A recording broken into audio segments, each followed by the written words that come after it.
Hey guys, welcome back to my channel and my series on building a food empire. Today I am joined by Cristiano from PickyWops. PickyWops. Now PickyWops is a pizzeria based in London, Yes. right? And they do amazing, interesting, unique pizza bases. Correct. Very healthy. On the base point of view, we use alternative flours, alternative to the most processed one. So Okay. we don't use them. I mean, we also use the most processed as an entry level, but Right. our particular bases are wholemeal and type 2, which are the least processed basically. So Yeah. the flour chart is wholemeal, type 2, type 1, type 0, type 00, and we use the top 2. And we have 6 of them, plus the plantain base that we were Yes. talking about earlier. Okay. Yeah. So before we dive deeper into sort of your pizzas and the inspiration behind that, can you tell us a little bit about your story at PickyWops? So PickyWops is a vegan pizzeria, but it wasn't always vegan because when we opened in September 2016, Andrea and I, we were vegetarian, both of us. Okay. I was going forward veganism because I was like reading a lot, researching a lot. So when we opened, we had the Vegan Victory as a vegan option, Right. and it was the only vegan option that we had in the menu. And then January 17, I did veganuary, and that's how I became vegan full time. But by then we already had 5 or 6 different vegan options already because we were trying to develop more just to feed me as the only vegan of the company back in the day. And then after 2.5 months, Andrea as well decided to try, and he went vegan half March. And the 2nd of April, we went vegan with PickyWops.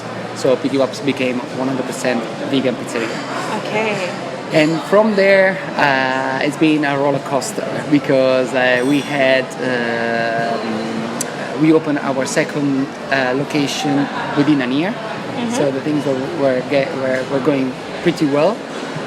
But unfortunately, we deep in a project which supposed to be community focused, community based, but was only a way to get something out from the community. So this is happening in Peckham, and we realized that the work we've been promised in the beginning, not only to us, to everyone who's taking a step in this community project, was actually a scam. Let's call it as a scam. Wow. So at the end of 2018, because of that, we closed both locations, and we lost everything we worked for the past 2 years. But I don't like to say everything because obviously we've been working very hard in the previous 2 years. So the concept, the product, and the loyal customer base is always been there to support us. And then it's been amazing, especially because we also run a crowdfunding campaign when we went in trouble, and funny enough, like we didn't get any of the fund we raised for that. I don't know if I told you, but there was a problem with account, and we've been back and forth trying to, at this point, try to refund all our backups because we didn't even see the fund from there. But obviously, like the whole journey been so let's say we always say it's been a hectic journey, but it taught us a lot. I can imagine. Because we learned so much from this bad adventure, and especially for the first moment we realized that we were losing everything. It's been a bit a couple of days, especially we tried to comfort each other with Andrea, but we were quite lost. At the first. And Andrea is your brother, who is also your co-founder. He's my business partner because we're not related. Oh, okay. Like everyone thinks that we are brothers, but we are business brothers. Business partners. So yes, we are. I'm from the central Italy on the East Coast, and Andrea is from Lecce, from the southeast. Right. So we are 6 hours far, and 10 years difference in age. So I'm a big brother in this case. So take us back then. How did you meet, and how did you come up with the concept to start this business together? Yes. Well, we met back in 2015 because I was a manager and supervisor of pizza and pasta store for all the major festival in UK, Scotland, Ireland, and Wales. And we contacted the association, the Professional Pizza Chef Association, that we're part of, because we needed a pizza chef. And Andrea has been the one that has been sent up from Italy to London. I was the first person he met because I was welcoming him and inducting him in the job. So like we just met very random. We never thought we would have done anything together. And we've been spending the whole summer for like working in festivals and this beautiful friendship. And then he went back to Italy. I kept working on my project. I was actually working at a pizzeria with another guy that wasn't putting enough intention, or he wasn't driven by the same passion I had to work on. It was a dream. Was a dream for me. It was a dream of my life, and for him it was like only putting some money in another business. So as soon as I realized I wasn't the right person to go with, Andrea was coming up to give me an end, working for us, and then he decided to actually do the thing with me as soon as I remain alone, let's say. So that's how everything started. That's amazing, because often, you have a dream that you want to share with the world, but you can't always do it alone. You need a team, or you need someone else there to support you and back you. Yes. And it's so good that you were able to find that. Exactly. And also because obviously our journey it changed so much, especially for veganism. When going vegan, like everything, it's not everything, but pretty much like our concept is being consolidated, and even the idea of creating this ethical business was already an ethical business, but like reinforced by the fact that we were doing something which we believe in. So that's definitely like gave us an extra push to do more, and always like try to do more and better for to just try to leave the best footprint on the society from two Italian guys emigrated from Italy, basically. So it's been so far it's been very tiring, as I was telling you earlier. I sort of worried because the feedbacks and a smile of a customer, and then like that's, and knowing that we're doing something for for a better world is definitely like keep us steady. Keeps you going. Yes. Now, I actually read a little bit about the meaning behind PickyWops. So it'd be very interesting for you to tell us a little bit about what PickyWops means. All right, Because when you look at it initially, you're like, interesting name. Yeah, kind of catchy. If you know where it comes from, sometimes you're just like, are you sure? Yeah. Because like it's made with the two words, picky and wops. So picky because obviously when we open, you can choose your base, so you can pick your base, and it's a kind of a way that if you call yourself picky, if you call someone as picky, kind of like annoying, like oh, that guy is so picky, like kind of. But if you call yourself picky, it's kind of like you say like what you want, like exactly what you're looking for, and this is a bit of something about us as well. Like we know what we were going when we were creating this concept with alternative flowers. Yes. And wops is a derogatory, racist word to describe Italian in the 1900s, when our ancestors used to emigrate, especially in America. Okay. And most of us were from south of Italy, and we have this. There is this word called guapo, which in Spanish means good looking, but in Southern Italian dialect mean kind of like bold, showy, kind of like they used to call the Italians. They used to call each other guapo. So guapo, from the sound of the word guapo, wop. And they start to call Italians wops because of that. And then in the 1950s, change a bit of the meaning, but always in a negative accession. So working on the payment without papers, without passport, all this like always against Italians and Spanish as well, you could say. So like kind of like racist word, but that's why we choose it.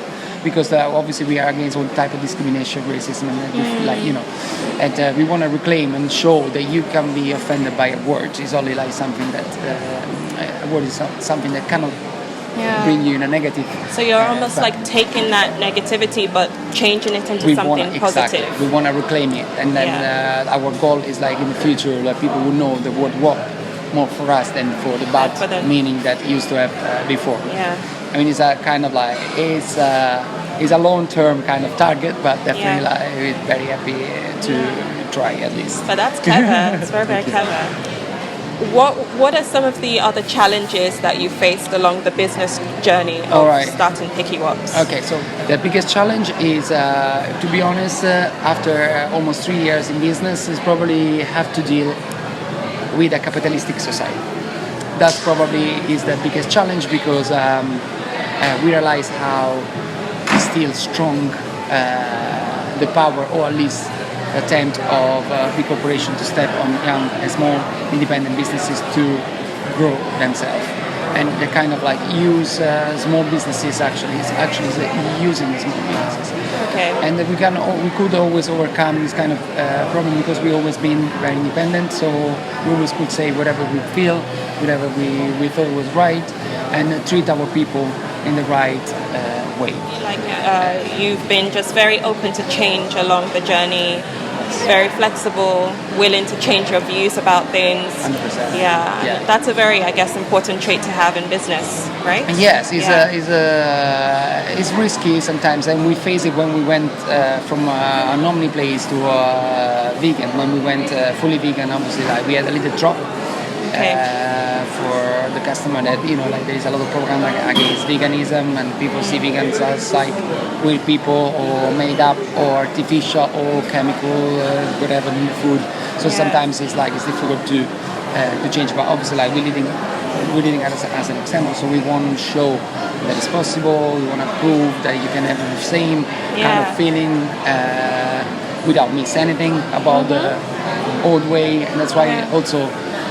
We call it Grazie modern Italian, because like we believe that it's a modern way of cooking, and the old way is obsolete. So as far as we didn't have enough knowledge, it was okay. But now that we have knowledge, like we need to evolve ourselves and then swap on a new age. Yes. And can I just say, guys, if you go to PickyWops Instagram page, they are constantly posting beautiful images of their food. So, you know, you're making it look attractive, you're making it look accessible, you're taking something that's healthy, essentially, because your bases are all, we're going to talk about that soon, but your bases are all like using interesting alternative flours rather than white flour. But you make it look so good. So well, we make it look so good, but if you think like the goal is like is that even it tastes even better than what it looks. So like that's the goal. I mean, obviously, like looking, make them look as best as possible, but also has to taste good. Yes, that's the most important. Obviously, like we really want to transmit, as I said to you before, we want to transmit the fact that you can do exactly the same, if not even better than what it used to be before. Yes. So tell us a little bit about some of the ways you've changed pizza and put your own unique spin on it, I guess. All right. So we are, Andrea and I, we are both professional pizza chefs from a professional pizza chef association back in Italy, and this is the reason why when we opened the pizzeria here, we wanted to give our knowledge to the London target, like the London market, because actually when we started, nobody else was doing different flours. At least like were like slightly different. You can have someone could have a gluten-free option, but still sometimes very mixed up with other nasty ingredients and stuff like that to make it combine, because then it's not gluten on it. So we started with the 6 alternative bases, which are, as I mentioned earlier, the wholemeal and type 2, and which is the top quality you can find, and we have 2 ancient grains. So we have we got the burnt wheat, which is the ancient grain from south of Italy, which is the one that I gave you at the market, the black one. Yeah. It's my favorite. Okay. It's not because it's Italian. I always say that just because I think that tastes delicious. It's slightly roasted as the coffee process and get this darker color and give this smoky aftertaste. Okay. And the other ancient grain is the Khorasan, is the kamut, probably better known as kamut, which is an ancient grain from Middle East. From Middle East. Middle East. Okay. And then and also we have the turmeric, we got the multigrain, we have the spirulina flowers, we have the hemp seeds flour. So like all very healthy, combine and mix and blend of the best flour you can find in the market. And also you can taste on the flavor and the fact that there's much more fiber, much more nutrient on it. You will have the best aftertaste after eating a pizza. So you won't feel bloated, you don't feel heavy, feel satisfied, but you know, it's not heavy. So that's what we wanna. That was our idea when we set up this concept. Yes. Yeah. So talk to us a little bit about what the customer response has been to your pizzas. All right. So as I always say, the best review we ever had in our history is on TripAdvisor from a huge meat eater. Really? Huge meat eater, which actually was a very, very big guy that came in because it was brought in from a vegan friend. I didn't know that was coming in a fully vegan pizzeria, so he was very pissed off at the beginning before I even explained the concept.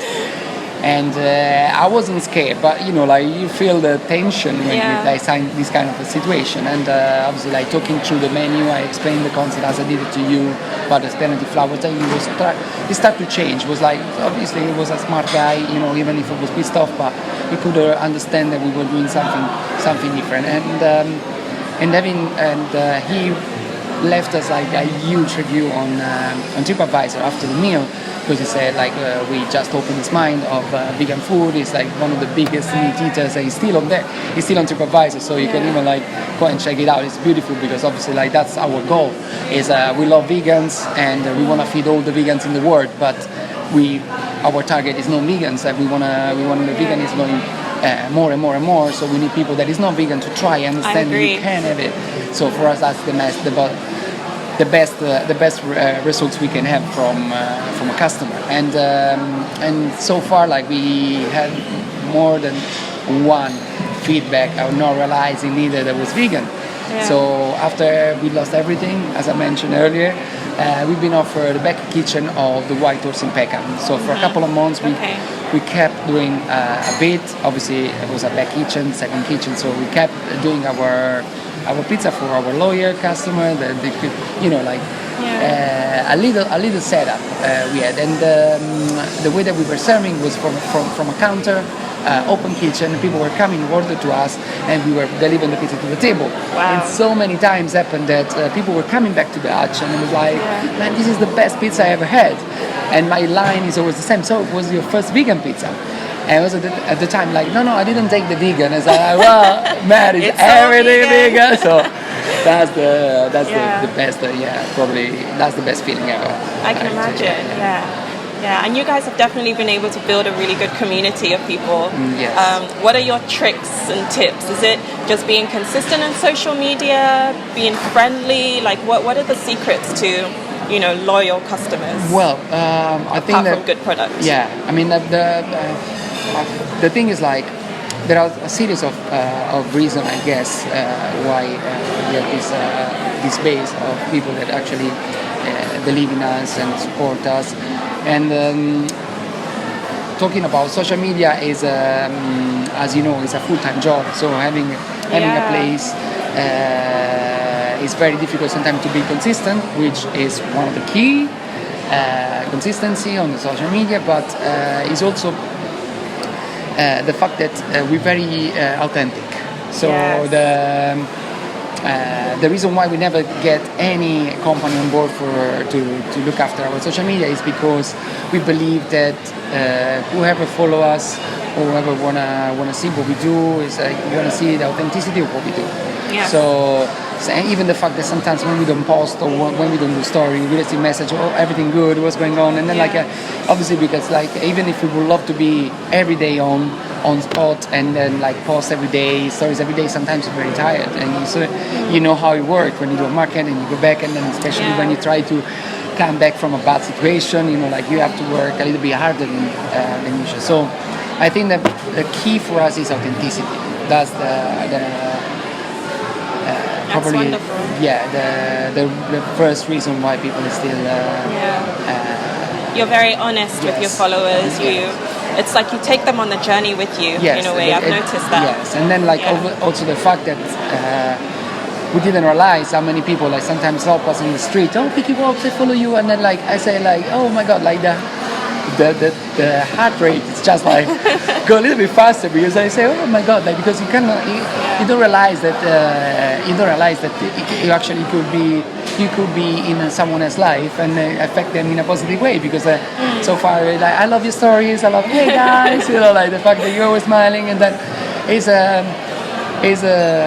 so rewarding and it's so nice on the other end. So it's that positivity, isn't it? Yes, and then like it even like push us to try to be, because the goal is to be positive all the time, but we're human, and sometimes it's not possible to always overcome the situation in the best way. Let's say like the fact that that you cannot. You have to do it for other people. You have to stay strong. You need to like to bring a message, and help us like big time. Like even to try like sometimes like when we don't know where to smash the head. Like we say like, okay, like let's stop and meditate 10 minutes. Like, and so many times we'd be like just stopping wherever we were in the car, wherever. Like stop, 10 minutes meditation, just like to try to get out everything that could affect us in a negative way, and to be honest, like the fact that this loyal following and messages of love, and it's been helping us. It's been playing a very important role in our coming back journey. Yes, for sure. Definitely. So one of my final questions then is for anyone out there who maybe hasn't had a dream like you do, or has a dream and wants to open up their own pizzeria or restaurant or anything in the food world, what would be like your top advice to them? Love it. That's the first. Like, can't be only desire or I wanna get off of my list something like open a place. You need to love it, because it's a very energy and time consuming, and obviously you can forecast everything you like, but it's not up to you what's gonna happen. So like I reckon that the first thing ever is to be love what you do, be passionate about what you do. And if you really want and you really love what you're doing, you're really passionate about it, just do it. Just take the leap. Just start the journey, and and then push yourself as much as you can. So put the work on what you love, because that's the way that I don't feel that I'm working every single minute of my life. Is the fact that I can be tired, as I mentioned, but I don't feel that I'm working because I love what I'm doing. So I think that the main tip is love and be passionate about what you want to do. And then if you really own it and you're honest with yourself and you decide to do it, just get things done. Because I believe that if you standing, you would see other people walk past you. So you just don't regret anything. You just trying to do it, and that's why you need to love it, because it gets hard, right? Yes. Very, very wise words. Okay, so where can people find you? Tell us what you're up to at the moment, where you are, your social media handles, everything. So we are at the Pizza in Brixton. So we run the kitchen at the pub as a full time. So we open from Monday to Sunday, Monday to Friday 5 to 10, and the weekend, Saturday and Sunday, we open from 1.